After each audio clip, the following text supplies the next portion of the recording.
Bom dia, mais uma vez. Agradecer a permuta ao deputado Tony Brito. Eu quero fazer referência a uma efeméride, inclusive já foi citada na manhã de hoje. Hoje é 11 de setembro. Muitos lembram do 11 de setembro das Torres Gêmeas de Nova York. Mas antes disso, houve outro 11 de setembro. O 11 de setembro chileno. O 11 de setembro vergonhoso, violento e assassino que se abateu sobre o Chile. Naquele 11 de setembro de 73, um presidente legitimamente eleito, com largo apoio popular, ele foi acossado, violentado, abatido de maneira covarde.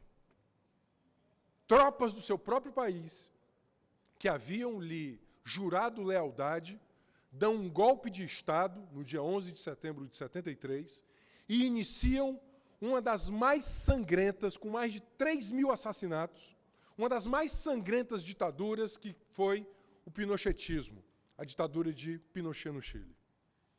Alguns podem estar lembrando, ou se questionando, por que a tribuna desse parlamento estadual é ocupada agora com essa lembrança.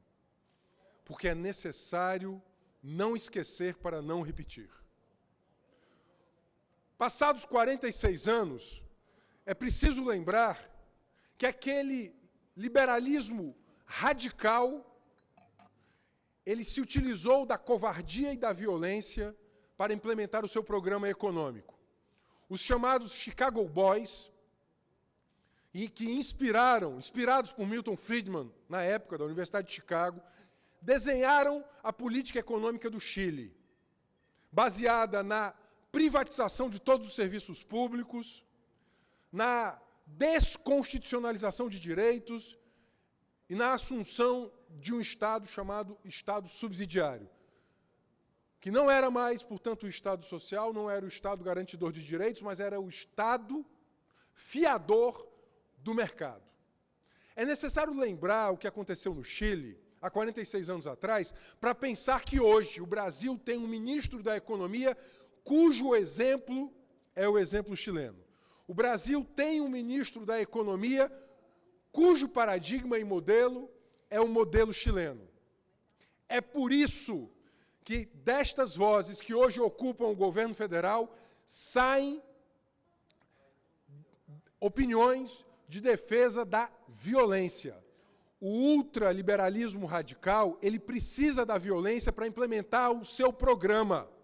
Porque nenhum programa ultraliberal radical de destituição dos direitos, de destituição da democracia, de redução dos patamares sociais mínimos, poderia ganhar eleitoralmente. É por isso que eles fazem, de tempos em tempos, eles fazem golpes, como foi o golpe chileno, em 73. Ou agora, no Brasil, em que o Brasil, de forma absolutamente aberta, é governado por setores que fazem a defesa do autoritarismo. A defesa do autoritarismo. O Brasil não tem cargo de filho de presidente. Isso não existe, esse cargo. Mas sabemos que a família do presidente, e ele próprio, defendeu torturadores abertamente, defende a ditadura civil-militar de 64 a 85, defende a restrição da democracia e, mais recentemente, o próprio filho do presidente vai às redes sociais para dizer, para desdenhar das vias democráticas. Tamanha foi a repercussão que ele agora mente e quer dar uma outra leitura às suas próprias frases. Mas foi o vereador, filho do presidente, que disse que, por vias democráticas, a transformação que o Brasil quer não acontecerá, na velocidade que almejamos, reticências e se isso acontecer. Só vejo todo dia a roda girando em torno do próprio eixo e os que sempre nos dominaram continuam nos dominando de jeitos diferentes. Ele desdenha da democracia. Ele despreza a democracia. O que está por trás daqui? A grande inteligência é a inteligência de entender o que está por trás das frases, das palavras, dos gestos. Nesse 11 de setembro, eu ocupo essa tribuna, em primeiro, para repudiar essas palavras do filho do presidente, palavras que desdenham da democracia. O Brasil hoje é alvo de preocupação e vergonha internacional. Seja pelas palavras do presidente, da sua família, do seu chanceler, pelo que está acontecendo no na nossa Amazônia ou na nossa economia. Mas isto aqui, as palavras do filho do presidente, são a mais perigosa e explícita manifestação de defesa da violência. Eles estão defendendo a violência. Porque eles sabem que o programa que eles querem, e eles dizem, que quando ele coloca almejamos, ele assume que ele tem um programa. Ele assume que tem um programa para esse país e que não é um programa que poderia ser implementado democraticamente. É isso que ele está dizendo aqui. É isso que ele está dizendo aqui. Por isso, nesse 11 de setembro, quando olhamos o passado, e temos que aprender com o passado para que o passado não se repita, temos que ter a grandeza, a inteligência, a sabedoria, que no passado, estes mesmos que pregaram o ultraliberalismo, a restrição de direitos, essa ditadura de mercado, eles se utilizaram da violência, como foi no 11 de setembro de 73, para implementar o seu programa ultraliberal. Por isso que esse neoliberalismo radical, ele demanda a restrição de direitos e a violência. Nesse 11 de setembro, é necessário lembrar para olhar para frente. Não são mais quimeras, não são mais fantasmagorias que rondam o Palácio do Planalto. Nós temos, da cozinha do presidente, gente desdenhando da democracia, desprezando valores democráticos, desprezando, portanto, as nossas garantias constitucionais. Isso, sim, é profundamente perigoso. Porque eles querem, eles almejam a destituição democrática, a redução democrática, para implementar um programa que é um programa entreguista. Eles não são nacionalistas. Eles manipulam, inclusive, os valores da nação. Eles, inclusive, manipulam os valores da nação para, na prática, entregarem o país ao mercado transnacional. É o que eles estão fazendo com esse alinhamento automático aos norte-americanos. Estão entregando o pré-sal, estão entregando as nossas riquezas minerais, estão entregando o mercado brasileiro de consumo de massa, sobretudo para as transnacionais, estão entregando o nosso patrimônio público, estão entregando setores que são absolutamente estratégicos de água, energia, para transnacionais. O setor de aviação agora, com a entrega da Embraer com a Boeing, são eles, antes de tudo, entreguistas. É por isso que o outro filho vai ser nomeado embaixador do Brasil nos Estados Unidos para facilitar, de forma absolutamente vergonhosa, a história da diplomacia brasileira, que foi uma das primeiras carreiras no Brasil, ainda nos anos 50, a ter concurso público de provas e títulos, envergonhando a chancelaria brasileira, envergonhando a trajetória de política internacional desse país e a política externa brasileira, envergonhando isso, vai ser entregue ao filho do presidente que não tem quaisquer condições intelectuais, cognitivas, políticas e técnicas para desenvolver a política externa brasileira no posto mais complexo da política externa brasileira, que é o da Embaixada do Brasil nos Estados Unidos. Portanto, é necessário que os democratas desse país repudiemos esse governo e essas atitudes. Repito, a um só tempo entreguistas, de alinhamento automático ao imperialismo norte-americano e de não só mais flerte, mas agora de uma defesa da ditadura, de defesa das restrições democráticas, como foi dito aqui em rede social pelo outro filho do presidente. Não se trata mais aqui de um polemismo vazio, que muitas vezes galvaniza esse apoio de uma parcela da população que segue, de forma quase cega, o presidente da República. Que ele se utiliza desse instrumento. Ele se utiliza do polemismo conservador para, sobretudo, alimentar e galvanizar e cimentar a sua base de apoio. Ele não consegue adesão para suas teses econômicas, ele não consegue adesão para o seu projeto de Estado, então ele só consegue adesão se utilizando do polemismo conservador. É a isso que se chama de guerra cultural.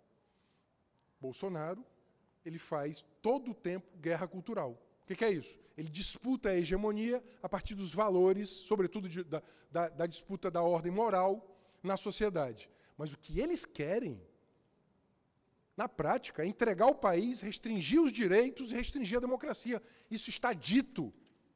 Não nos surpreende.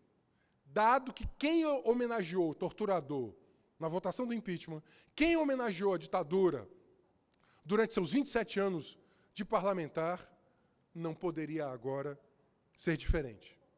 O que eu quero que, sobretudo, nesse 11 de setembro, que nós não esqueçamos, é que, atualmente no Brasil, está em curso esse neoliberalismo radical.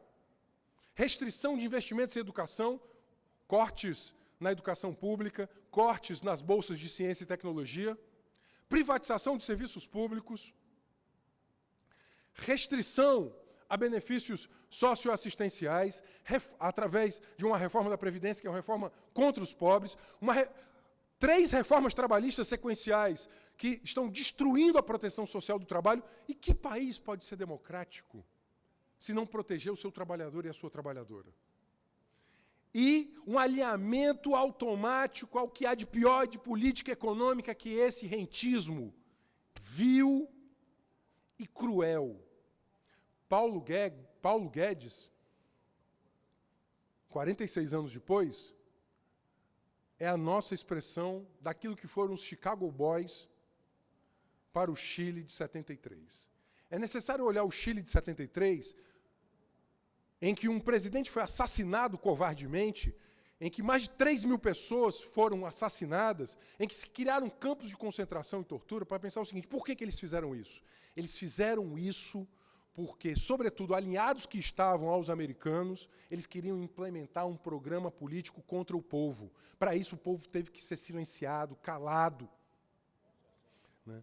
Portanto, precisamos aqui olhar o passado e enxergar o presente. Olhem todos os discursos de Paulo Guedes. A referência dele é o Chile. O exemplo dele é o Chile. O que ele quer fazer aqui com a educação é o que foi feito no Chile. Quando ele fala em tirar da Constituição os direitos, ele quer fazer a mesma coisa que foi feita na Constituição do Chile, transformar o Estado social num Estado subsidiário, que é um Estado que subsidia o mercado, ele é um fiador do mercado. Ele serve para oprimir aqueles que estão insatisfeitos por via da força, mas, sobretudo, privatizar e afiançar o mercado. O grande problema do Brasil é a desigualdade. O que eles querem é aumentar a desigualdade. O grande problema do Brasil é que nós temos hoje um grande número de pessoas que quer trabalhar e a política econômica ela não produz trabalho. A política econômica destrói as possibilidades de trabalho. O grande problema do Brasil é que nós temos, né, um grande potencial de um mercado de consumo de massa, um grande número de desempregados, mas não há qualquer política de distribuição da riqueza e de incentivo ao trabalho. A política econômica não junta aqueles que querem trabalhar, aqueles que querem ter acesso a bens de consumo. Ao contrário, distancia e só amplia. Há 17 meses seguidos aumenta a concentração de riqueza no país. Há 17 meses seguidos aumenta a desigualdade no país. E este programa econômico aumenta ainda mais. Portanto, repudio aqui as palavras do filho do presidente. Repito, não há esse cargo na República. Mas, lamentavelmente, o Brasil, nessa etapa em que nós estamos agora, tem um porta-voz que é o filho do presidente. Repudio, né, essa manipulação tosca que a sociedade brasileira está sendo submetida. Repudio essa política econômica baseada no entreguismo e na restrição de direitos. Mas repudio, sobretudo, a covardia.